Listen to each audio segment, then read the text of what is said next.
I've seen a lot of these questions asked all over, and there are so many different places you could actually start. But my answer to that question, start dreaming. The first part of homesteading is coming up with a dream.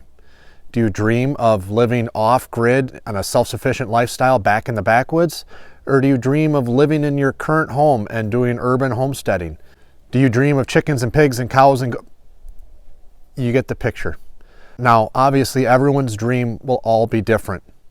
But whether we realized it or not, we all started out in the same spot, with a dream.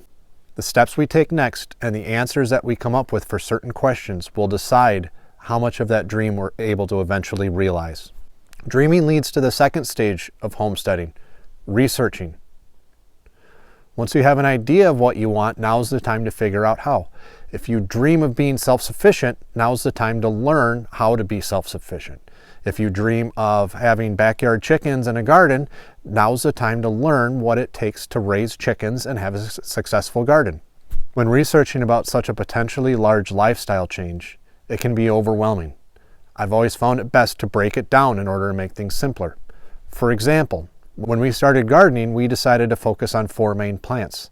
That way it was easier and simpler, and we also weren't getting overwhelmed by researching every single thing that we wanted to plant. This works with a lot of different things. If you want chickens, pigs, and cows, break it down, research one at a time. This will keep you from feeling overwhelmed. It will also help you keep information straight. You could start a notebook, put it in a binder, a spreadsheet. You could even organize tabs in your phone that have all this information on them.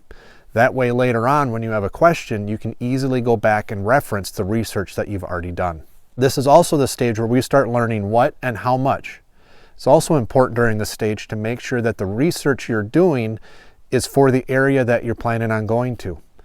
For example, at one point we were debating between moving to Wisconsin or moving to Colorado, and we were thinking of having cows. So I started researching for cattle. Well, in Wisconsin, it's 1 acre of good pasture per cow. In Colorado, it's 40.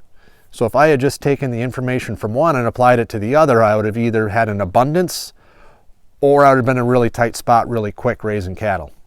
Another thing when you're doing research, don't learn everything from just one source. There are several different ways to do something.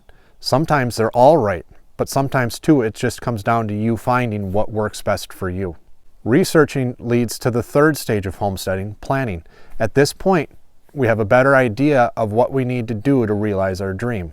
Now is the time to come up with a plan to make it happen.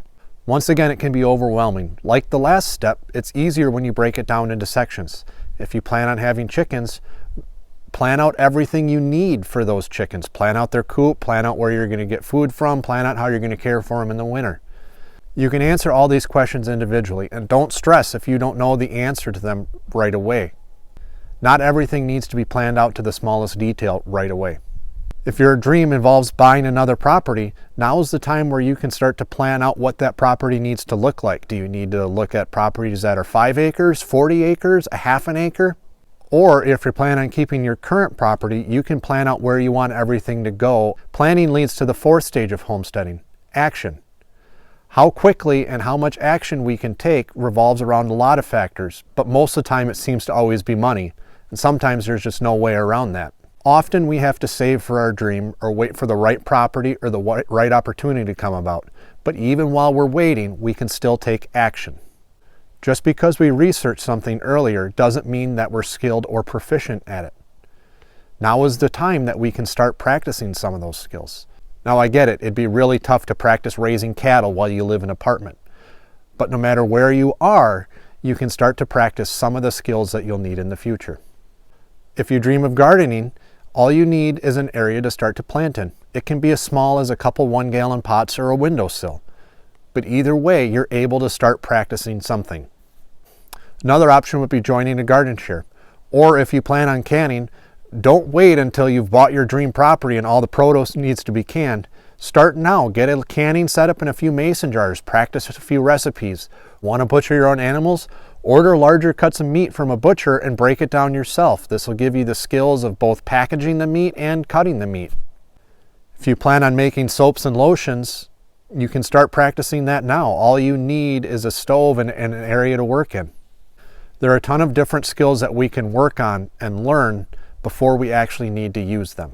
Now, just because we've dreamt it, researched it, planned it, and started to take action doesn't mean that we should jump into everything all at once. Start small and go at your own pace. There is no race, and as you'll find, there is no finish line either.